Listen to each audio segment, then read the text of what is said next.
La hora de la verdad ha llegado. Bienvenidas y bienvenidos a La Voz de los Expertos, espacio en donde especialistas darán su perspectiva de todo lo que acontece en ciencia, tecnología e innovación en San Luis, México y el mundo. Programa del Consejo Potosino de Ciencia y Tecnología y Magnética FM. Comenzamos. Hola, ¿qué tal amigos? ¿Cómo están? Muy buenas tardes. Este martes ya 17 de diciembre, con el gusto de saludarle. Ya empezaron las posadas, o sea, no huele a posada. Ya empezaron las posadas el día de ayer, 16 de diciembre. Ya están los tamales, ya están pidiendo posada, ya está el atole, champurrado y lo demás. Pero recuerde sobre todo, pues tener toda la discreción al momento de andar en las calles. Yo sé que las compras de pánico, las compras de último momento y que la cena, y que los romeritos, que el bacalao, que todo, hay que andar con cuidado y sobre todo para pasar un buen cierre de año en salud, en familia, en reflexión y sobre todo en vías de un año que definitivamente va a ser de retos, pero también de muchas oportunidades. Y bueno, estamos iniciando apenas que esto va a ser, como dicen, trasanual, porque estaremos platicando. Usted bien sabe que, bueno, en días pasados se entregó, el Consejo Potosino de Ciencia y Tecnología entregó el Premio Potosino de Investigación Científica, Tecnológica y de Innovación, edición 2024, y en este sentido, bueno, pues el IPICIT, obviamente, pues se ha mantenido como un centro público de investigación a la vanguardia, el centro público de investigación más joven, pero créame que con toda la experiencia. Este centro, fundado por el doctor José Luis Morán López y una comunidad de científicos sumamente destacados, y que bueno, en este año se sube a lo más alto, al Olimpo del reconocimiento de la actividad científica, la doctora Ana María Estrada Sánchez. Ella es bióloga y doctora de ciencias por la Universidad Nacional Autónoma de México. Y bueno, déjame decirle nada más un poquito en contexto, porque estamos platicando acerca de su vida, acerca de su desarrollo y descifrar esta pregunta que en una hora nos va a dar de cómo se convirtió en científica. Pero más allá que eso, déjeme decirle que ella aborda un tema fundamental que se llama la enfermedad de Huntington. Tanto que obviamente tendremos programas a lo largo de 2025 sobre ese tema. Pero bueno, el día de hoy, pues hablar de este reconocimiento, de este galardón. Querida doctora, bienvenida, buen día. Muchas gracias, buen día. Muchísimas gracias por estar aquí. Y bueno, platicamos un poquito en contexto. Ya haremos un viaje en el tiempo a lo largo del programa, pero sobre todo esta labor de los últimos años acaba de ser reconocida con el Premio Potosino en el área de ciencias de la salud, en el área de medicina y ciencias, como investigadora joven. Entonces, de verdad esto, bueno, primero es de reconocerse, admiración, un gran trabajo. Yo recuerdo en la pandemia tuvimos oportunidad de tener esta charla sobre la enfermedad de Huntington, y de verdad es que, bueno, es un tema crucial, debe ser un tema que debe estar en agenda. Pero bueno, un poquito del contexto, ¿cómo fue esta experiencia de haber vivido la entrega del Premio Potosino en días pasados? Bueno, realmente para mí es la primera vez que yo recibo un reconocimiento en México, en mi país. Y ciertamente este reconocimiento, además de tener un valor profesional, también tiene un gran valor personal. Y cuando yo veo en las fotos que ponen sobre mi trayectoria, describen mi trayectoria, pues ciertamente sentí como mucha emoción. Pero en el momento en que yo estaba enfrente, ya en el podio, recibiendo el premio y saludando al podio, jamás había sentido tanta emoción como la que sentí en ese momento. Era como sentir, así como si todo el cuerpo vibrara. Realmente nunca lo había sentido. Ahí en el público estaban mis alumnos, mis colegas, pero también mi hijo, quien ahora tiene 6 años. Entonces, al final de cuando yo recorro el podio, pues yo le enseño el premio, porque él está arriba, él no está abajo. Entonces lo veo con su carita de alegría y emoción, y para mí también eso fue como una suma más a todo lo que yo venía sintiendo. Entonces, el evento como tal para mí fue inolvidable. Claro, no, y la verdad es que no hay manera de medirlo. O sea, la emoción que yo creo que su hijo tuvo, la emoción, ese momento que de alguna manera pues es un pestañeo en comparación o en contraste con los años de trabajo, con los años de desvelo, con los años de sacrificio, con los años de estar fuera de la familia, en horarios, los laboratorios no perdonan. Entonces, pues obviamente a veces días festivos, asuetos, etcétera. Pero me gustaría ir precisamente llegando a este punto que no es culminante, sino es un pico que seguramente habrá muchos a lo largo de su trayectoria, porque digamos, en la categoría investigador joven, entonces al rato lo vamos a estar viendo precisamente como investigadora ya consolidada, pero en este sentido, viajar un poquito en el tiempo, doctora. Usted es de la Ciudad de México, Sí. y que en este sentido, bueno, pues se decide por la carrera de biología. ¿Cómo fue este contexto previo? Es decir, haciendo un poquito de brevario de lo que sucedió en secundaria, en preparatoria, luego dicen, esos maestros son los que a veces nos enamoran por lo que nos apasionamos. ¿Cómo fue este contexto si ya había una definición clara? O sea, hay quien dice de repente, no, pues se me ocurrió estudiar esto, ¿no? Pero hay quienes sí dicen, ¿sabes qué? Yo ya venía con esa tendencia. ¿Cómo fue este proceso a lo largo de los estudios de secundaria y bachillerato para definirse por esta carrera? Bueno, mira, mi familia, porque, bueno, es parte de la decisión. Mi mamá era de San Luis Potosí, de la Huasteca. Ok. Y ella va a la Ciudad de México siendo muy joven. Ella quería estudiar, pero no podía, ¿no? Teniendo hermanos más chicos, era común que las familias de ese número de personas, los más grandes, fueran a trabajar. Entonces ella se fue a la Ciudad de México, donde conoce a mi papá, que él es de Guanajuato, igual, la misma historia. Familia numerosa, pero él era de los más chicos. Entonces se conocen en la Ciudad de México, muy jóvenes. Nazco yo, después mis dos hermanos, y mi mamá siempre fue muy clara. Ustedes van a estudiar, y mi papá también, ¿no? Yo proveo, yo los apoyo, ustedes estudien lo que quieran. Entonces a mí me gustaba mucho ver programas de documentales de árboles, de pajaritos, de todo lo que pudiera ver en la televisión. Nosotros éramos una familia con pocos recursos en realidad, y ciertamente yo en ese entonces pues era la primera, pero yo creo que tenía claro que mi obligación como tal era estudiar. Pero jamás pensé que eso me iba a abrir muchísimas puertas. Yo no tenía definido estudiar biología, pero sí sabía que las matemáticas se me complicaban, que realmente yo no sentía una pasión por ellas. No me sentía como con ganas de ser dentista, por ejemplo, tampoco, pero sabía que me gustaba la biología. Y en ese punto, cuando toca decidir hacia dónde, que estaba yo en la prepa, y bueno, y es otro punto importante, porque yo hice mi examen para escoger a dónde ir de la prepa. Como el vocacional. El vocacional. Y en aquel entonces tienes que tener 30 opciones. Era una lista larguísima desde las primeras hasta las últimas. Y todas tienes que llenarlas. Entonces hacías un examen y te colocaban en alguna de ellas. Entonces, como nosotros apenas estábamos iniciando, es decir, mi familia apenas estaba explorando hacia dónde, pues la UNAM era como el centro. Y todo el mundo sabía que entrar a la UNAM era complicadísimo. Entonces, cuando yo recibo mi nota y mi respuesta de que sí me quedé en la prepa 4, pues para mí fue como uno de los eventos más maravillosos, porque era bueno, esto es magnífico, entré a la UNAM, voy a estar en la prepa 4, y ahí fue donde descubrí a la biología como tal. Y ciertamente tuve una profesora, la doctora Irene Quirós, que platicaba las cosas más complejas sobre el metabolismo, sobre la fotosíntesis y lo que pasaba dentro de las células, de una manera que te atrapaba, te lo imaginabas, y al terminar la clase era como, bueno, ¿y qué más pasa? Entonces me quedaban las ganas de ir y buscar, bueno, ¿qué más? Entonces esas ganas de, uno, entender lo que ella nos explicaba, imaginármelo, porque eso creo que es crucial para todo, y podértelo imaginar, y después decir, bueno, ¿qué sigue con lo que ya me dijeron? ¿Se sabe, no se sabe? ¿Se puede investigar? Sí, ¿cómo o no? Entonces ahí fue donde yo decidí, bueno, voy al área 2, voy a estudiar biología. Y entonces cuando yo entro a la Facultad de Ciencias, porque también ahí hay opciones para estudiar biología, y yo quería en CEU, Facultad de Ciencias, y afortunadamente me quedé, pero para ese entonces empezó la huelga en la UNAM en el 2000, en el 99. Entonces yo no entré rápidamente, tuvimos clases extramuros, fueron propedéuticos, pero nuestra facultad se desfasó un poquito comparada con otras. Entonces nuestra carrera estuvo de alguna manera, no teníamos vacaciones y compactaron todo lo que se pudo. Entonces la carrera fue muy intensa, era tomar clases desde las 7 de la mañana y los horarios a veces no quedaban. Entonces estaba yo ahí desde tempranito hasta como las 6 de la tarde. Todo el día. Todo el día. Entonces estábamos ahí en CEU tomando clases, a veces haciendo tareas, en la biblioteca. En ese entonces la Facultad de Ciencias tenía esta biblioteca recién inaugurada, que se llama La Moshcali, Ujú. un edificio muy bonito, tienen ahí su fuente con el Prometeo.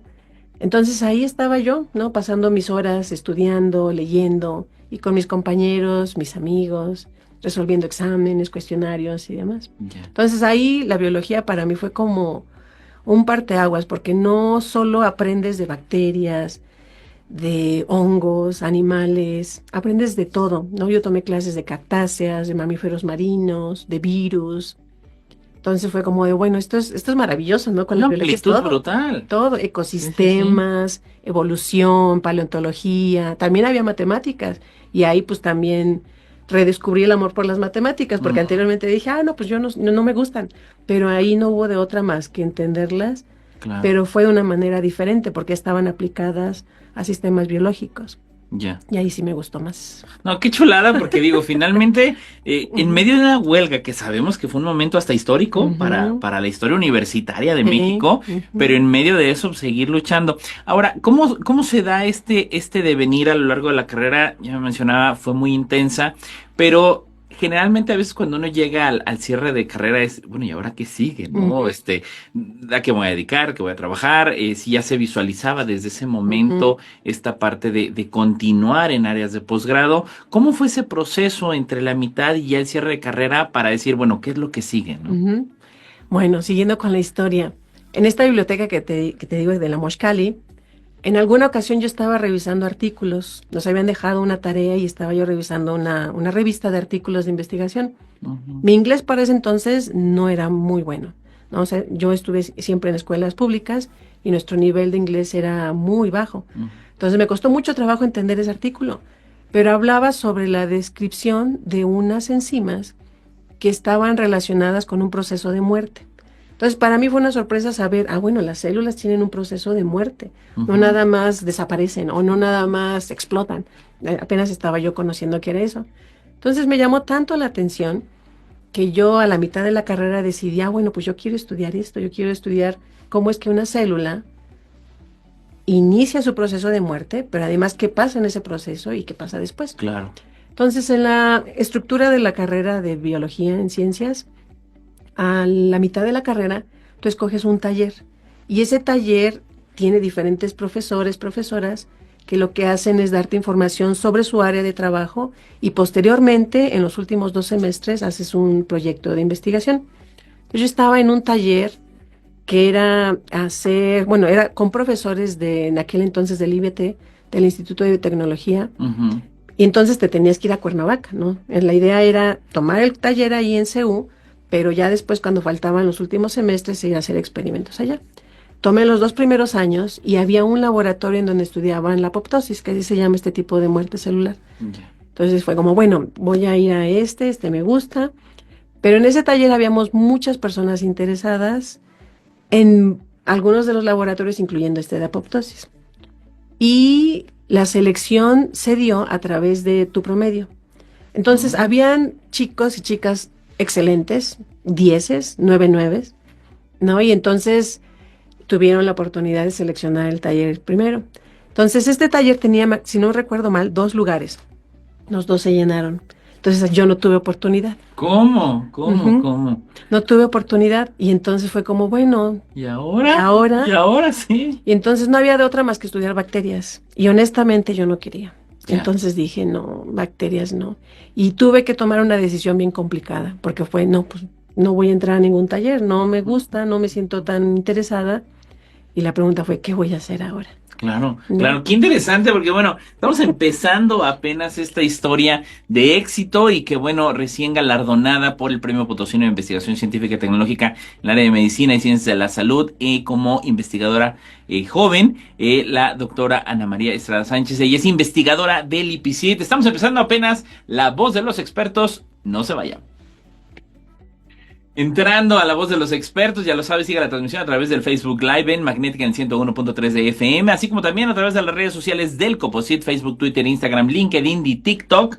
en @coposido, Consejo Potosino de Ciencia y Tecnología. Estamos platicando con la doctora Ana María Estrada Sánchez. Ella es recién galardonada con el Premio Potosino de Investigación Científica, Tecnológica y de Innovación 2024 en el área de Medicina y Ciencias de la Salud, y que bueno, aborda unas líneas de investigación verdaderamente, bueno, yo ya le decía al inicio del programa, estaremos hablando durante 2025, porque ahorita yo sé que ya se vienen gran cantidad de celebraciones, pero ya les sé, cuídeseme mucho, nada de andar viendo el celular en el carro.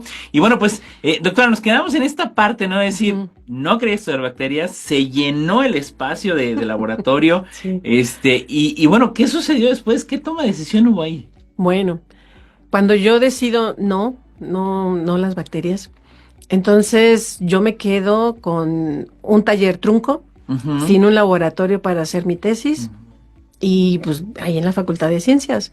Pero afortunadamente uno de mis compañeros encontró un pequeño cartel en donde decía: un espacio libre, ¿te interesa estudiar el cerebro, el proceso de muerte celular en caray. cerebro? Ven a visitarnos. Entonces me dijo: mira, Ana, me encontré este cartel, a lo mejor te interesa. Y entonces fue como de, qué interesante, es muerte celular, pero en cerebro. Ujú. Entonces llegué, le escribí antes un correo al profesor. En aquel entonces las computadoras, bueno, apenas y empezaba. Entonces yo tenía que reservar un espacio, estar en una fila, poder escribir, bla, bla, bla. Toda la burocracia. Toda la burocracia. Sí, cómo no. Yo no tenía computadora personal en ese entonces, creo que ni existían. Y bueno, entonces mandé mi correo, me dice: sí, ven, ahí voy. Y eso estaba bien cerquita, era en el Instituto de Fisiología Celular, atrasito de donde estaba la Facultad de Ciencias. Entonces yo llego con el doctor Julio Morán, me recibe muy amable y me dice: ven, vamos con la doctora Lourdes Macié. Entonces ya voy, me la presenta y me pregunta: ¿te interesa estudiar cómo mueren las neuronas, etcétera, etcétera? Yo le dije: sí, sí me interesa. Estaba yo en un taller justo porque me interesa saber cómo se mueren las células. Claro. Y entonces dijo: bueno, tenemos este proyecto abierto, justo un chico lo dejó, entonces si te interesa, eres bienvenida. Y yo le dije: sí, sí me interesa. Y entonces empecé a ir al laboratorio. Yo llegaba muy temprano, mi papá me dejaba a mitad de camino a veces o ahí, porque estando en la Ciudad de México, si no sales temprano, no llegas. No hay No. distancia ni tiempo que te den No. en el DF, sí, sí. No, y entonces había que llegar extra temprano, así evitabas todo el tráfico. Entonces yo llegaba temprano, hacía cultivos celulares de neuronas, cultivos primarios, y hacía ahí experimentos probando unos compuestos que permitían la acumulación de glutamato. El glutamato es un excitador, un neurotransmisor excitador.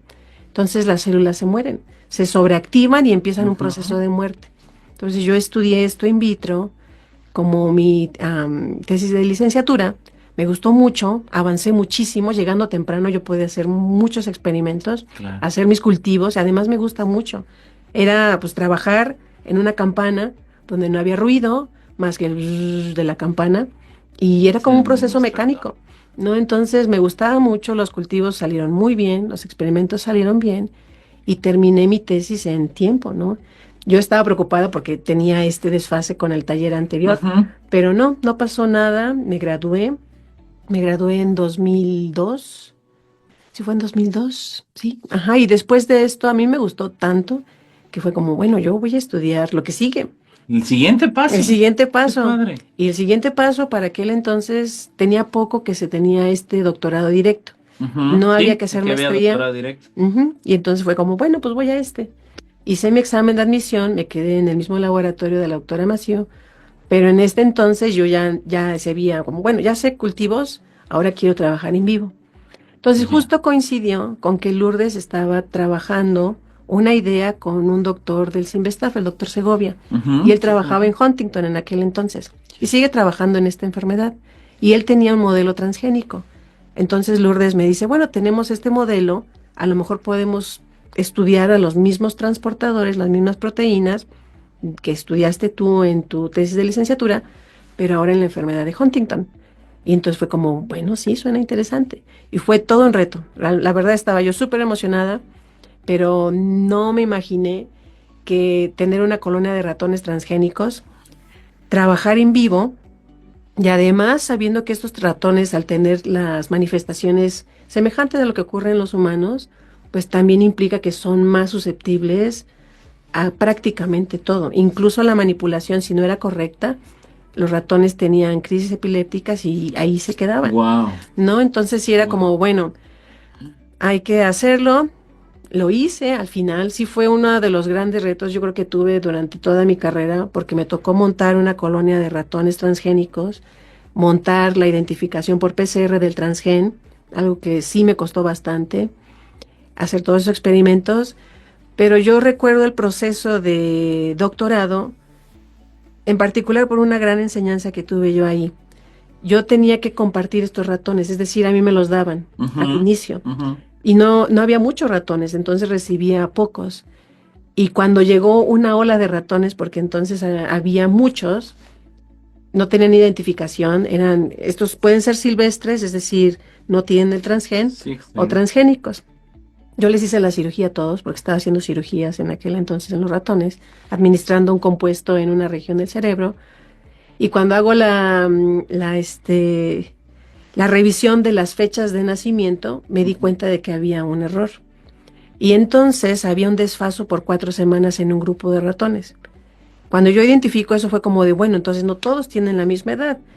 Esto puede ser un problema. Pero ya cuando empiezo yo a analizar los resultados, es decir, la lesión que yo generé con la administración del glutamato en el estriado en este caso, me di cuenta que los ratones viejitos tenían una lesión mayor comparado con los ratones jóvenes. Ok. Entonces eso era algo inesperado. Nosotros solamente íbamos a probar, fue un descubrimiento, porque solamente habíamos planteado evaluarlo a las 10 semanas. Pero por este error que ocurrió, y yo inyecté más tarde, identifiqué que a las 10 semanas no pasa nada. Los ratones se comportan como un silvestre en cuanto a la lesión. Pero a las 14 semanas tenían una lesión más grande, lo que significaba que la edad era un componente importante en la vulnerabilidad de las células. Y de ahí fue que empezamos a disectar, bueno, ¿por qué? Y encontramos que unas proteínas que se expresan en los astrocitos, unas células igual de importantes, están asociadas con la vulnerabilidad de las neuronas. Entonces, para mí fue un gran aprendizaje, porque ahí el error, para mí fue un parteaguas para identificar un componente que hasta entonces no se había descrito en la enfermedad de Huntington, ¿no? Y en general fueron varios aspectos lo que le dio la relevancia a ese trabajo. Yeah. ¿Cómo entendemos? Sí me gustaría hacer este paréntesis, doctora, sobre todo por la relevancia que tiene en los seres humanos. ¿Qué es la enfermedad de Huntington? ¿Cómo la entendemos? Mira, la enfermedad de Huntington es un padecimiento neurodegenerativo, hereditario, lo que significa que solamente las personas que tienen la mutación en el gen que codifica para esta proteína que se llama huntingtina van a manifestar la enfermedad. Y por lo tanto, si estas personas tienen hijos o hijas, hay un 50% de que hereden esta mutación y por lo tanto manifiesten la enfermedad. Ahora, la enfermedad se manifiesta a través de deterioro cognitivo, es decir, pérdida de memoria. De aprendizaje también. Hay trastornos psiquiátricos que anteceden las manifestaciones más evidentes, que son las alteraciones motoras, y que son generalizadas, abruptas e incontrolables. Y entonces el paciente se está moviendo todo el tiempo y tiene una serie de movimientos que se conocen como movimientos coreicos, porque pareciera que está bailando. Entonces el paciente no puede detenerse, todo el tiempo no lo puede controlar. Y solamente cesan cuando el paciente duerme. Pero de todas maneras, una vez que despierta empiezan estos movimientos e incluyen también los músculos de la cara. Entonces la comunicación ya no es buena, tampoco pueden alimentarse porque no pueden procesar igual los alimentos, entonces es decir, masticar. Y hay un deterioro a lo largo de 15 años. Al final los movimientos coreicos cesan, entra en un estado de rigidez corporal y bueno, su estado físico ya es muy deteriorado y entonces ahí es cuando ocurre la muerte. Esa que describo es la manifestación adulta, pero también ocurre una forma juvenil, en donde, ¿también? Sí, también hay una forma juvenil, en donde las manifestaciones más claras, más evidentes es rigidez corporal, pero también hay crisis epilépticas, que llegan a ocurrir en la forma adulta, pero no es tan frecuente como en la forma juvenil. ¿Se ha logrado identificar de cada cuántas personas se pudiera presentar la enfermedad? Sí, realmente sí hay un número, sí hay una estadística, pero esta estadística también depende del lugar. Por ejemplo, en Venezuela, alrededor del lago Maracaibo, es en donde hay una mayor proporción de personas que tienen enfermedad de Huntington, porque si se traza la historia, hubo la llegada de una persona que tuvo, y como es una comunidad pequeña, o sea, que tuvo la enfermedad cerrada, entonces se dispersó, digamos, esta mutación. En México, la estadística que yo recuerdo ya tiene años, es decir, no se ha actualizado, estoy hablando ya de más de 5 años, si no es que más, y esta estadística la realizó el Instituto de Neurología y Neurocirugía en la Ciudad de México, pero son pacientes que llegan ahí. Y no necesariamente es una estadística que describe el porcentaje de personas en los distintos estados de México. Entonces hace falta conocer exactamente ese número. Claro, y la identificación, una metodología para estar identificando, porque luego hay gente que quizás se da cuenta hasta muy tarde, ¿no? Como sucede con el cáncer, ¿no? Sí. Ya hasta cuando presentan todos estos síntomas, pues ya también es tarde. Híjole, interesantísimo. Y digo, para aquellos que digan que la ciencia es aburrida, escuchen esta historia y de verdad vuelvan a poner, porque el vivir la ciencia, como lo está haciendo la doctora, lo ha hecho la doctora Ana María. Pasa el doctorado, bueno, termina que fueron ya por ahí, estamos hablando del 2005, 2006. Termino 2010. 2010. ¿Qué sucede después de todo porque fue un reto brutal y fue una chambototota? Digo, creo que es importante ahí este juego de decir, bueno, ya habiendo terminado eso, ¿qué es lo que sucede, doctora? ¿Hacia dónde se dirigió? Bueno, yo termino mi doctorado, me gradúo en 2010. Este doctorado lo empecé en 2004, me parece. Fueron 6 años, 6 largos años. Sí fue bastante. Sí fue un rato, ¿cómo no? Pero bueno, lo disfruté mucho, es decir, los retos eran parte del proceso. Claro. Y los retos enseñan muchísimo. Además, esto de aprender a tener paciencia es una cualidad que sirve para todo. Pero además del proceso, algo que quiero destacar es que yo como estudiante, no solamente me la pasé haciendo experimentos, leyendo, escribiendo, pero también tuve la oportunidad de salir de México a conocer a otros estudiantes que como yo estaban haciendo doctorado. Y esto fue a través de apoyos internacionales que yo recibí por la IBRO, que es la Organización Internacional de Estudio del Cerebro, y que me llevaron a diferentes países, ¿no? Como Brasil y Argentina, y también en México hubieron diferentes escuelas. Entonces ya con esa información, es decir, eso me entrenó a mí también para exponer mi trabajo, hablar inglés. Me tomé mis cursitos de inglés con el apoyo económico que yo recibía. Cambió esa parte, sí, ¿no? La cambié. Idioma, me hacía falta y no hay de otra. Entonces ya cuando yo termino mi doctorado, yo sabía, bueno, pues ahora toca un postdoc.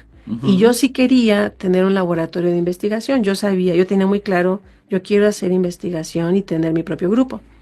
Entonces coincide con un congreso que se llama Gordon Conference, y que son congresos pequeños para diferentes áreas muy pequeñas. Y había uno sobre enfermedades de tripletes de CAG. Así como la enfermedad de Huntington, hay otras que contienen la misma mutación, pero en diferentes genes.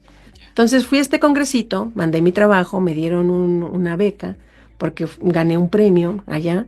Entonces fue como, bueno, me apoyaron para ir esto fue en New Hampshire, en Estados Unidos. Y ahí mi objetivo era, sí, presentar mi trabajo, pero encontrar un postdoc. Y entonces... Quedarse ahí a seguir. Era buscar dónde. Y yo sabía, bueno, Estados Unidos es el lugar en donde se hace la investigación de punta, hay más apoyo, y si yo quiero regresar a México, yo quiero traer lo que yo voy a aprender allá. Claro. Entonces ese era el objetivo. Platiqué con diferentes investigadores, en su mayoría hombres. Realmente había muy pocas mujeres investigadoras en Huntington en este congreso. Sí había, pero eran muy pocas. Y coincidió con que un chico que estaba haciendo su doctorado había leído mi artículo, que te cuento que publicamos, donde identificamos estas cosas. Y me dijo, mira, mi trabajo coincide con lo que tú encontraste, porque esas proteínas que tú describes, que afectan la vulnerabilidad de las neuronas, yo las modifico y se recupera la actividad de las células. Entonces fue como, es súper, nuestro trabajo entonces se completa. Y fue sí, me dijo, ¿ya terminaste? Le dije, estoy buscando postdoc. Y él me presentó a su jefe, su tutor de doctorado, quien es George Rebeck. Entonces me lo presentó, platicamos y le dije, estoy buscando postdoc. Y él solo me dijo, mándame tu currículum. Así, como buen gringo. Sí, siempre claro y llano, siempre en email. Sí. Y vámonos.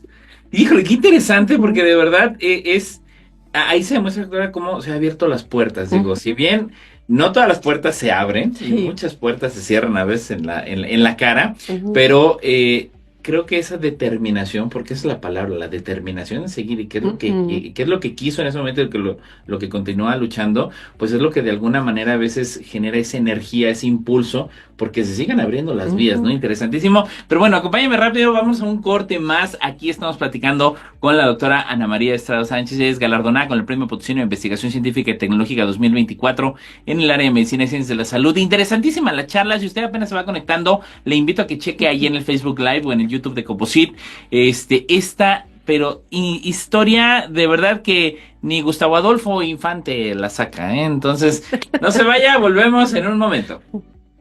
Entrando a la segunda parte de La Voz de los Expertos, síganos a través de las redes sociales en @Composite. Y bueno, historia de vida interesantísima. Estamos platicando con la doctora Ana María Estrada Sánchez. Ella es investigadora del IPICIT y bueno, ella aborda una enfermedad neurodegenerativa sumamente interesante. Yo le invito a que lo cheque, que cheque fuentes confiables. Ya cuando tengamos este programa en 2025 sobre este tema, la enfermedad de Huntington, que de verdad es de lo más fascinante, y más que, bueno, pues ha habido gobiernos que han establecido líneas estratégicas en enfermedades neurodegenerativas. Digo, claramente ya esto nos da para cientos de programas. Pero bueno, regresando a esta parte, ¿no? Toca puerta con este investigador, este estudiante de doctorado, le presenta al tutor y dice, bueno, mándame el correo. ¿Qué sucede después de ese momento? Porque a veces son momentos trascendentales, ¿no? Sí. Que llevan a un siguiente paso. Yo pensé, cuando él me dice, mándame tu correo, bueno, tu currículum, yo pensé, bueno, es casi un 50-50. 50 en que no me conteste, sí, un volado. 50 en que fue como, mándamelo, pero pues era como, no sé. Pero tuvimos un poquito de interacción, no fue mucha, fue muy poquita en realidad, pero fue a ver mi póster, platiqué con él sobre mi investigación, y ya cuando yo regreso a México, le mando el correo, ¿no? Le escribo, estimado doctor Rebeck, soy Ana, lo conocí en el Congreso, estoy interesada en el postdoc, y le mandé mi currículum. Y entonces, para ese entonces, también ya había yo platicado en ese mismo lugar con otro investigador, pero él era de nacionalidad china.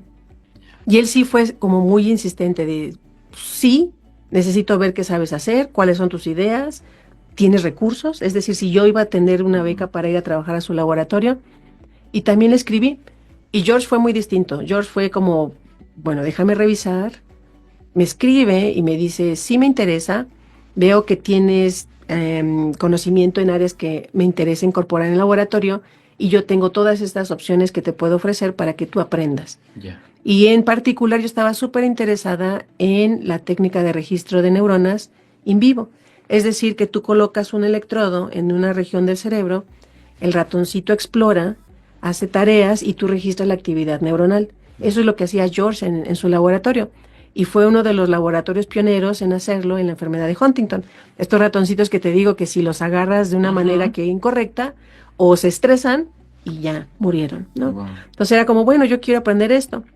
Mientras que por el otro lado, el investigador chino, él sí era muy insistente de, si tú vienes con tu propio dinero, te acepto, pero yo no tengo recursos para pagarte, ¿no? Eso fue muy claro. En aquel entonces, y todavía, se podía solicitar una beca postdoc en CONACYT, pero son difíciles, son competidas. Sí. Y entonces yo sabía, bueno, no puedo asegurar que voy a ir con mi propio recurso, realmente no puedo. Pero George, de forma contraria, él fue, si tú vienes, yo te pago tu salario, tienes esto, estas prestaciones, viene en un paquetito solo por ser postdoc. Entonces dije, bueno, pues esto es evidentemente claro, ¿no? Realmente la oportunidad ahí está. Y además George me dijo que yo también quería conocer su laboratorio, porque también eso era importante. Claro. Yo puedo decir sí, solamente porque tengo una condición laboral en donde, bueno, voy a tener un salario.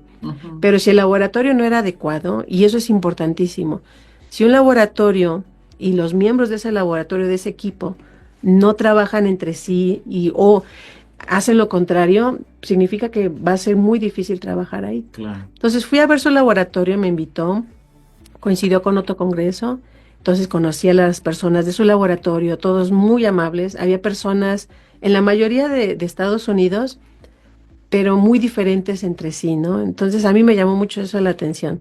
Fue como, no, pues sí voy. Entonces dije, sí, voy con mucho gusto a hacer postdoc del laboratorio del doctor George Rebeck, Y me fui en 2010, terminando luego de que me gradué, me fui y estuve ahí 4 años. La verdad, en el tiempo que yo estuve ahí lo aproveché al máximo, aprendí a hacer las cirugías que ellos hacían, trabajé en diferentes modelos, publiqué muchos artículos y George siempre fue sigue siendo un excelente mentor, porque realmente era como darme a mí las herramientas para mejorar mi inglés en forma escrita. Que es también un reto, digo, Es no un nada más súper reto. escribirlo. No, porque además nosotros, por lo menos en mi experiencia, la manera en que tú escribes inglés, cuando escribes tus artículos, tienen mucho esta estructura que yo no sé de dónde vino, ¿no? ¿Quién la inventó? ¿Quién la inventó? Pero para mí es como estilo Yoda, que dices así como que refraseas de una forma chistosa. Y cuando yo veía los artículos de George, pues esto no tiene ni el has been, ni it was described, no tiene nada de eso que nosotros siempre ponemos en los artículos. Entonces, para mí yo creo que fueron de los grandes aprendizajes que tuve con George, a escribir mejor un trabajo científico, tanto de revisión como artículos de investigación. Y bueno, tuve estudiantes, fue la primera vez que yo tuve estudiantes a mi cargo como tal, y una de ellas, y que para mí fue un súper orgullo, su trabajo, ella recibió un premio ahí en la universidad a la mejor tesis de licenciatura en el área de ciencias. Entonces también fue como súper, Claro, ¿no? pues estás detrás, o sea, al final de cuentas estás construyendo. Sí, aprendí muchísimo ahí. ¿Qué sucede pasados esos 4 años? Ya estamos hablando ya de 2014, más o menos, ¿no? Sí. ¿Cuál fue el siguiente paso? Porque digo, también creo que era importante este caminar, este andar y que se fueron abriendo puertas, pero con retos en el camino, con piedras en el camino, con puertas cerradas en el camino. ¿Qué sucedía en familia? ¿Qué sucedía con los papás, con los hermanos? Porque bueno, ya había una trayectoria pues caminada en la UNAM, pero luego ya en el extranjero. ¿Cuál es un poquito ese sentido en el contexto familiar? Bueno, yo cuando me voy, yo todo el tiempo estuve con mis papás. Ahí en la Ciudad de México yo viví con ellos hasta que me fui a Bloomington, que es donde estaba el laboratorio de George. Entonces mi mamá y mi papá, mis hermanos también, siempre me apoyaron muchísimo y lo siguen haciendo. Entonces era como de, bueno, Ana se va a ir, ¿no? Claro. Entonces está bien, está súper. Siempre tuvimos comunicación. Mis papás a la fecha, bueno, no tienen visa, entonces nunca fueron a visitarme allá. Mi hermana fue la única que me visitó en Bloomington, pero sí fue difícil porque los retos familiares, ya a medida que pasa el tiempo, involucra los cambios en la salud. Y entonces mi mamá, ella tuvo varios problemas de salud a lo largo desde ese punto que me voy hasta que yo regreso casi, ¿no? Y fueron complicados porque uno estando cerca puede hacer mucho. Claro. Pero si estás lejos, sabiendo que no puedes hacer mucho y que te gustaría estar ahí para apoyar, yo creo que es de las situaciones personales más complicadas que uno puede vivir. Y creo que a todos nos toca en algún momento vivir, ¿no? Por fortuna yo podía venir las veces que yo quisiera y necesitara venir a México.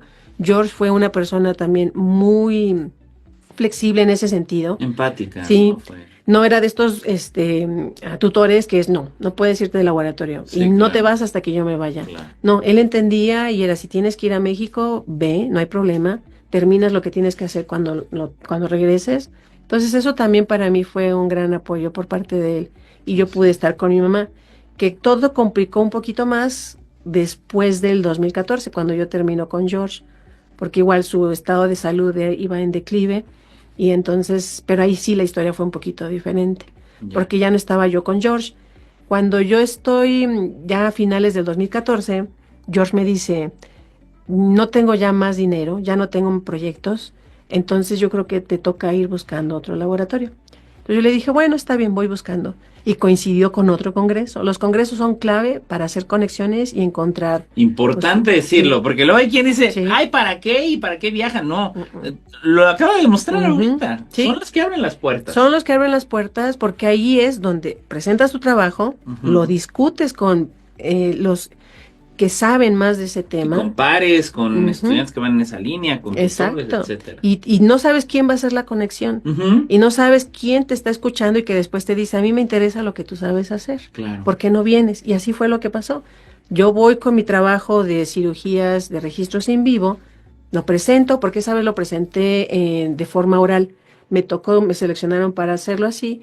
Y así fue como yo presenté mi trabajo que hice con George. Ya. Y entonces se acerca este investigador de la Universidad de California, en UCLA de Los Ángeles, y me dice, oye, nosotros estamos buscando a alguien que sepa hacer cirugías in vivo. No para registros de neuronas como tal, como tú los haces, Ujú. más bien queremos hacer esta nueva tecnología que lo que hace es marcar a las neuronas con proteínas fluorescentes y lo queremos ver a través de una ventana que tú les vas a poner en el cráneo.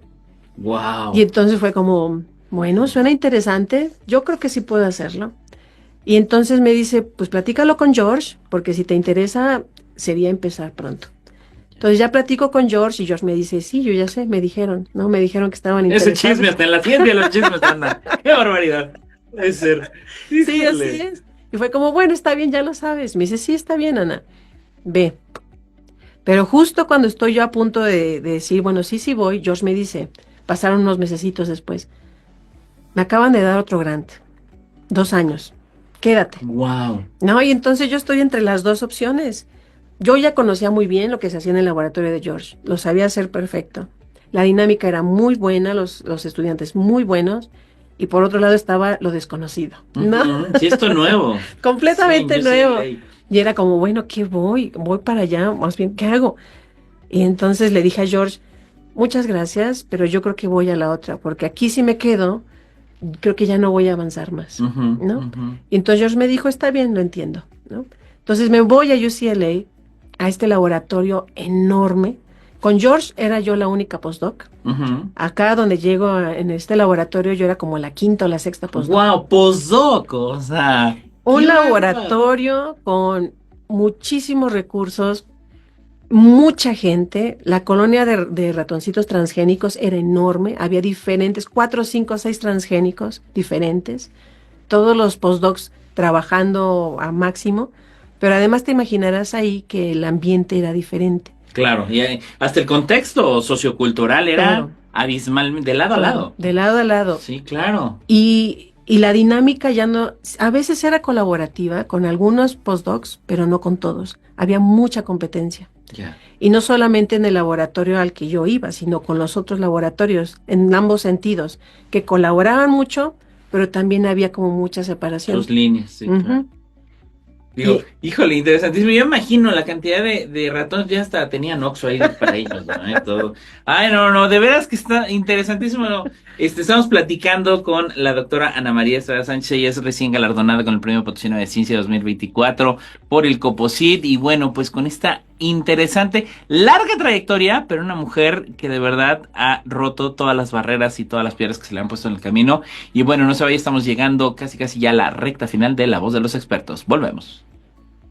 Entrando a la recta final de La Voz de los Expertos, doctora, ¿qué pasa en UCLA? Digo, ¿cuánto tiempo fue? ¿En qué acabó? Y bueno, esta transición también, que es importante decir, ¿en qué momento llega el tiempo de regresar a México, de llegar al IPC, de llegar a tierras pues maternas, pero no propias?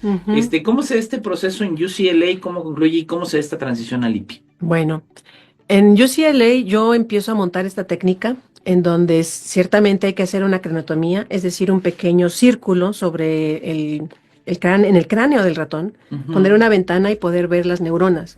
Y en realidad, para la primera vez que yo logré ver esas neuronas florecer, porque están activas, para mí fue fantástico. Era como estar en una noche oscura y de pronto ves estos como truenos. Esas eran las neuronas, así las... Wow.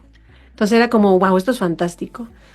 Monté esa técnica, la aprendí, monté otras cosas ahí, hice muchos experimentos, encontramos cosas interesantísimas y ya era el momento como de, bueno, yo ya tengo una carrera larga de postdoc, ahora sí debo concentrarme en tener mi propio laboratorio.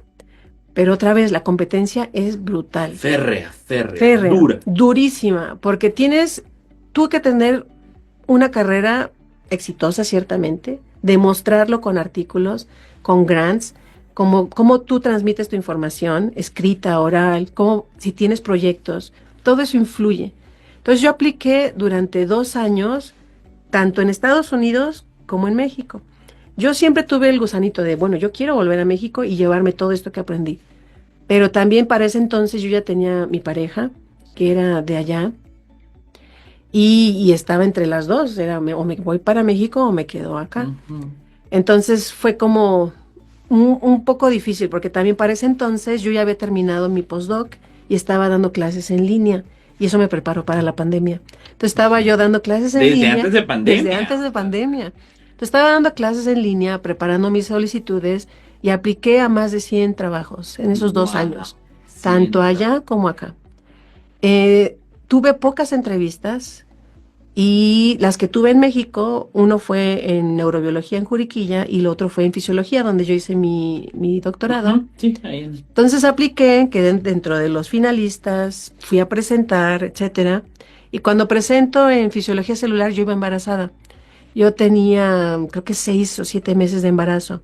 Entonces para mí era como, bueno, mi nene está en mi ciencia desde que estaba en útero. Claro. Porque yo estaba presentando ahí mi trayectoria, mis resultados y lo que yo iba a hacer si me daban el espacio. Entonces en ese entonces fue como no. Había ahí una gran competencia porque los candidatos eran muy fuertes, las candidatas también. Y entonces yo no tuve ninguna de estas dos plazas. Entonces ya me regreso a Los Ángeles y estoy yo ahí igual dando clases en línea, esperando que llegue mi nene, cuando yo recibo un mensaje de una profesora que yo conozco de la Ciudad de México. Pero ella me escribe pidiendo ayuda. Me dice, es que hay una alumna de una colega de San Luis Potosí que está ahí en Los Ángeles, que va a hacer una estancia, pero resulta que el lugar en el que se iba a quedar era un fraude, es decir, no tiene dónde quedarse. Wow. ¿Puedes ayudarla? Y yo le dije, sí, ahorita le hablo. Entonces le hablé a la chica y le dije, soy Ana, me habló tu tutora y me dice que necesitas ayuda, yo estoy aquí en Los Ángeles, vente, quédate con nosotros, te ayudo a encontrar dónde, porque mi nene va a llegar en unos meses. Y fue, sí, está bien. Entonces llega esta alumna de doctorado de aquí de la UASLP, que para aquel entonces yo no tenía realmente mucho contacto con San Luis Potosí. Sí, no había realmente. No había contacto. Claro. Y entonces ella llega, estamos ahí, ella hace neurociencias también, ella trabaja con toxicidad de arsénico, y pues ya yo le ayudo, hace su estancia, ya nace mi bebé, y entonces ella regresa a despedirse, y ya le cuento, no, pues es que no me quedé en fisiología celular. Me dice, oye, se acaba de abrir una posición en el IPICIT. En el IPI. ¿Por qué no aplicas? Yo voy como en el IPICIT. Me dice, sí, es este centro que está aquí en San Luis Potosí. Hay un área de neurobiología. Igual puedes aplicar. Entonces fue como, bueno, revisé todo. Yo no conocía del IPICIT. Realmente no estaba en mi mapa. Porque ciertamente... Sí, no, la línea era muy distante a eso. Claro. Y entonces ya reviso. Digo, bueno, está bien. Lo platico con mi pareja de aquel entonces. Y entonces fue como, bueno, voy a aplicar. Apliqué, preparé todo. Fue una aplicación muy larga porque era poner comprobantes de todo. Entonces terminó siendo así. El bautizo y primera comunión y todo. Enorme. No, y lo Los más. pases del Metrobús para la UNAM, sí, todo. Comprobante de todo. Entonces ya yo lo mando y me dice, bueno, eres una de las candidatas. Creo que entrevistaron a 11 personas. Éramos un montón. Y entonces mi amiga me dijo, yo no te voy a decir nada. Yo sí sé quiénes son. Yo no tenía ni idea. No te voy a decir nada, para que no te pongas nerviosa. Tú ve y haz lo tuyo. Entonces yo voy a presentar, mi nene en ese entonces tenía menos de un año. Si acaso tendría 6 meses.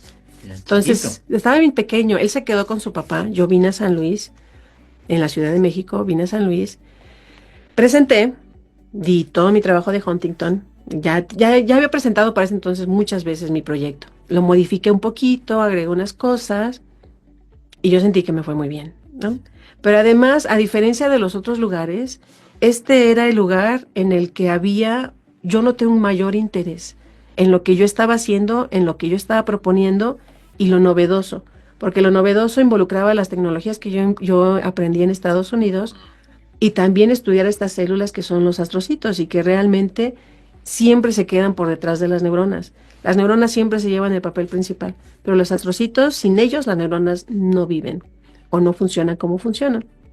Entonces, la novedad, la información que traía, el contexto, yo creo que me ayudó muchísimo. Claro. Y entonces me dan la noticia. Fue una decisión rápida porque yo presento un jueves y al próximo lunes ellos se reunían y el martes ya sabían, ¿no? Entonces yo recibo la llamada así como de, bueno, usted fue la seleccionada, y para mí fue 2018, 2019. Eso fue en 2019. 2019, ya, inclusive a la postre de la pandemia también. Apenitas iba a empezar la pandemia. Wow. Porque yo vengo en febrero, más o menos, Me incorporo en agosto, octubre, agosto. Estoy ahí en mi laboratorio unos mesecitos, apenas empezando. Había que trabajar con ratones, establecer una colonia, bla, bla, bla.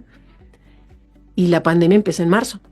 Entonces nos tocó por completo la pandemia. Llegó como avalancha, como tsunami. Qué Sí, bárbaro. y eso para un laboratorio que apenas empieza, pues es destructivo. Sí, sí, es un knockout, Sí, sí, es es, subirse al ring. si de por sí cuesta mucho avanzar, en una circunstancia que nadie sabe qué va a pasar, ni si va a durar un día, 3 años, nada, pues era como, bueno, ¿cómo le hacemos? Fue complicadísimo porque esa entrevista o esa presentación que yo hice durante la pandemia, si recuerdas, mi nene estaba sentadito Sí, conmigo. sí, claro, claro, claro, Ujú, lo tengo muy, muy presente y digo, aún así divulgando y presentando.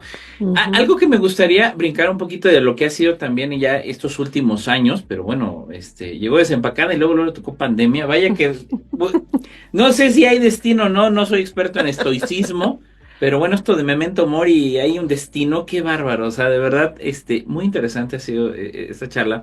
Me gustaría abordar también un poquito un apartado que no quiero dejar escapar en el programa sobre este reto, porque al final de cuentas sí es un reto y hay que ser muy claros, y lo digo como hombre, y digo, un hombre que yo reconozco la labor, por ejemplo, en el caso de mi esposa, la mala, aquellas que dicen, me desarrollo profesionalmente, pero también este rol de madre, Ujú. ¿no? ¿Cuáles han sido estos retos? Y a veces también un poquito marcados hasta por la distancia, ¿no? Por las cuestiones de dinámicas sociales, de un contexto familiar. ¿Cuáles han sido estos retos durante estos 6 años? Ujú. El decir, bueno, liderar un laboratorio que, bueno, parto desde cero, de alguna manera, en un contexto de pandemia, vengo de fuera, Ujú. y el aún así es decir, bueno, tomo la decisión de ser madre, porque sabemos que en ciencia también si en números y a nivel profesional cada vez es más bajo, a nivel Ujú. global, en ciencia también es más bajo aún. ¿Cuáles han Sí. sido estos retos, pero también estas gratificaciones que de alguna manera se presentan en este camino, ¿no? Ujú. Bueno, yo em, cuando todo esto que describo ocurre, es decir, que regreso yo al IPICIT, yo ya estaba casi a finales de mis 30, Ya. ¿no? Es decir, y lo digo por lo siguiente, porque de alguna manera yo tenía muy presente no tener hijos hasta que terminara mi carrera. ¡Wow! No, hombre, pero eso sí No, está de y locos. entonces Sí. era, ya después de reflexionar, era como, pues ¿cuándo va a acabar? ¿Cuándo va a acabar? Jamás. Ah, esa era la pregunta que yo traía en la boca. Sí, Sí, jamás va a sí, acabar. no acaba. Y entonces fue cuando decidí, no, pues sí, porque si quiero, tiene que ser ahora, porque si no, nunca va a ocurrir. Entonces cuando ya llega mi nene. Cuando él llega, mira, doy a luz, yo estaba dando clases en línea, pedí un pequeño descanso que fue, si acaso, 2 días, o sea, no daban más. Nada. Entonces yo estoy amamantando a mi nene, calificando con la computadora, porque yo tenía que entregar los resultados. Y prácticamente esa imagen en donde yo estoy haciendo algo de mamá al mismo tiempo que estoy haciendo algo de mi actividad académica, prácticamente describe todo lo que ocurrió a partir de ahí hasta ahora. Ya. Porque realmente es combinar las dos. En mi caso es hacer las dos de forma simultánea. Hay veces en las que no puedo poner atención a mi nene si está haciendo su tarea y hacer algo científico. Pero hay circunstancias como esta que describo de la clase o la presentación que te di para difundir sobre la enfermedad de Huntington o las clases que di durante la pandemia. No había otra más que estar cuidando a mi niño a la par de estar dando las clases. Y honestamente fue de las circunstancias más complicadas, porque siendo mamá primeriza, Ujú, ¿no? ujú. Y es como, bueno, y si esto ya sé hacerlo, lo hago. Pero si no, tengo que aprenderlo también. Y las demandas de un laboratorio nuevo que implica traer recursos, atender a los estudiantes, solucionar los problemas, publicar lo que se tenga que publicar, a la par de ser mamá, honestamente requiere muchísima organización, manejo de tiempo Claro. y de pronto decir, ya no más, ¿no? Si algo requiere mi atención 100%, lo voy a hacer y lo voy a hacer bien. Y lo digo porque había momentos en los que estaba mi nene ahí llamándome atención y yo estaba tratando de enviar algo que ya tenía que enviar. Y era, pues no puedo, ¿no? Tengo que ser honesta conmigo mismo, no puedo. Voy a dejar esto, lo envío al rato, les digo que me esperen, el niño ahorita me necesita. Por supuesto. Y entonces voy a dirigir mi atención hacia él. Pero eso es complicado, porque tú tienes una responsabilidad detrás que te dice, esto es para hoy, o esto me lo necesitaban ya, o el alumno de pronto tiene una circunstancia con un experimento, hay que solucionarlo ahora, hay que intervenir. Ahora, yo creo que para mí aceptar que yo no puedo hacer todo es para mí uno de los parteaguas en donde aprendo a delegar, ¿no? Claro. Ya tengo estudiantes que ahora tienen una formación un poquito ya más marcada, ya no son estudiantes nuevos y yo puedo confiar en ellos. Entonces ya les enseñé yo a ellos cómo hacer la cirugía, cómo hacer esta parte del experimento, o incluso escribe tú todo esto y yo lo reviso. Y así yo ya no lo escribo desde cero, porque así ellos aprenden también. Y eso es algo importante, porque hay veces que uno quiere tener el control, ¿no? Y no se puede. No se puede. No, y además el reto de que durante muchos años en esta labor de alguna manera de estar inmersa en laboratorio, pero ahora se convierte en una cuestión administrativa, Exacto. técnica, de relaciones institucionales, a veces de relaciones políticas, de decir, bueno, ¿cómo atraemos más recursos, personal, capital humano, infraestructura, etcétera? ¿No? Es fundamental. Ahora bien, algo que también yo no quiero dejar de escapar en esta charla, que de verdad ha sido, voy a utilizar la palabra sabrosísima, porque de verdad ha sido muy, muy interesante. Un poquito de lo que es esta visión a futuro, ¿no? Digo, finalmente el tema per se nos va a quedar para el resto de la humanidad, para el resto de la especie humana, en decir, las enfermedades neurodegenerativas y más con el incremento de la población en edad avanzada, pues evidentemente es un universo que yo creo que apenas está incipiente en términos de tocar apenas sus anales, ¿no? Falta muchísimo de profundidad que debe haber ahí en esa punta del iceberg, pero un poquito también de planes a futuro, que es lo que se viene un poquito a mediano, a corto, a largo plazo, ¿no? Sobre todo, tanto en este desarrollo de investigación, como también un poquito en temas de plan de vida, ¿no? Porque digo, al rato, pues ya no va a ser un niño, va a ser un joven y pues sigue la vida, ¿no? Sí, sigue la vida. Y con el tiempo, bueno, pasan muchas cosas. Ahora, sobre ciencia y enfermedades neurodegenerativas, ha avanzado mucho. La neurociencia está muy ligada al avance tecnológico, porque estamos hablando de un número enorme de células y todavía más allá de conexiones entre ellas. Entonces, para entender lo que está ocurriendo en un cerebro normal, sin degeneración, involucra conjuntar los avances tecnológicos, pero también los avances que tenemos sobre el conocimiento del cerebro.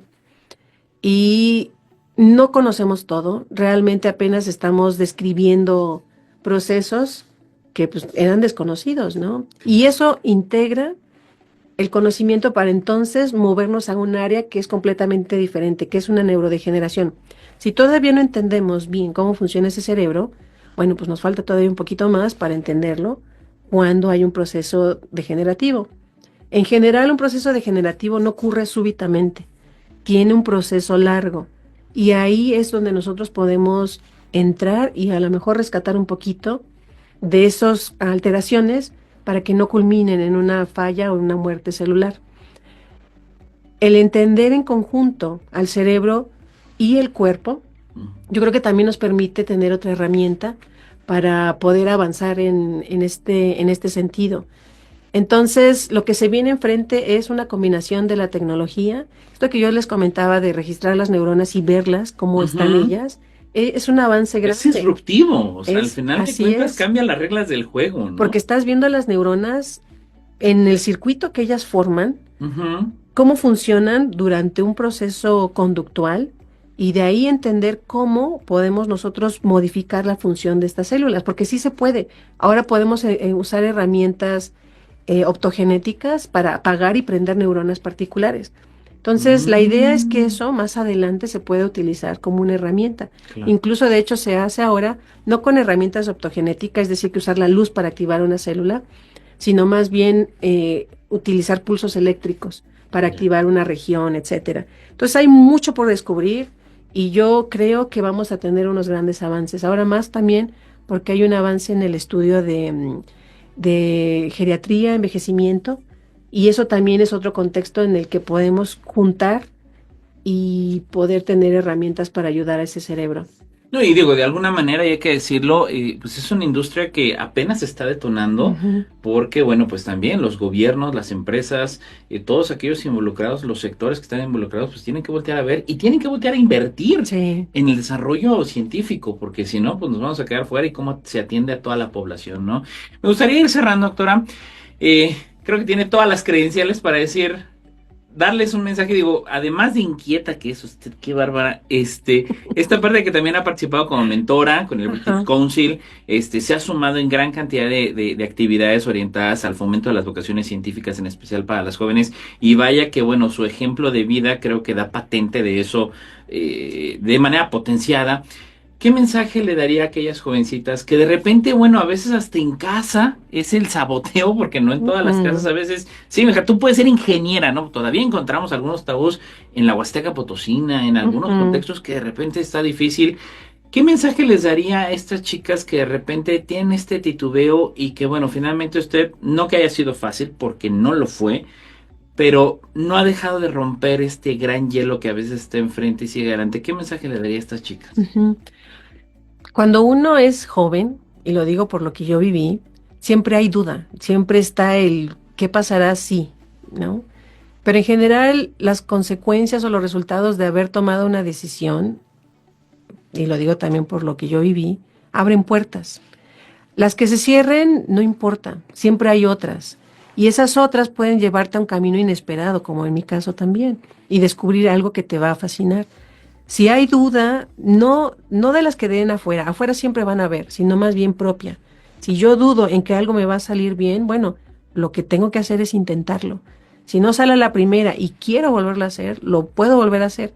También hay que aprender a decir no salió y aceptar que ahí no hay, que por ahí no podemos pasar y más bien explorar otras alternativas.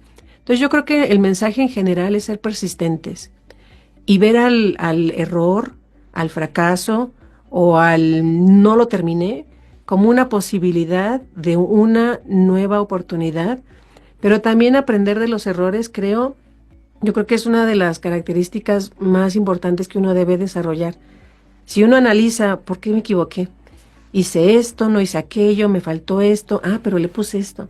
Bueno, ¿y qué tal si se lo quito? Y eso es experimentar, eso es usar tu conocimiento de análisis, de curiosidad, planificar y entonces volverlo a hacer. Entonces esas son habilidades que no solo en ciencia, en la vida misma, te van a ayudar a desarrollar nuevas aptitudes y nuevos caminos. Valiosísimo. Doctora, ha sido un placer, un honor y de verdad mi reconocimiento y admiración por este gran ejemplo de vida. Muchas gracias. Muchísimas gracias. La doctora Ana María Estrada Sánchez, galardonada con el Premio Potosino de Ciencia, pero bueno, una mujer de la cual sabremos que en los próximos años seguirá dando de qué hablar, seguirá empujando a las y a los jóvenes. Y bueno, yo le quiero agradecer a usted. La próxima semana tenemos un programa muy, muy interesante sobre el origen de Santa Claus, así que no se lo puede perder el próximo 24 de diciembre. Gracias a Alex en los controles. Yo me despido a nombre de la doctora Rosalba Medina Rivera, directora general del COPOCIT, y como cada martes con la aclamada frase de la serie Cosmos, ahora con Neil deGrasse Tyson: mientras más nos pertenezca la ciencia, menos probable es que la utilicemos mal. Hasta el martes.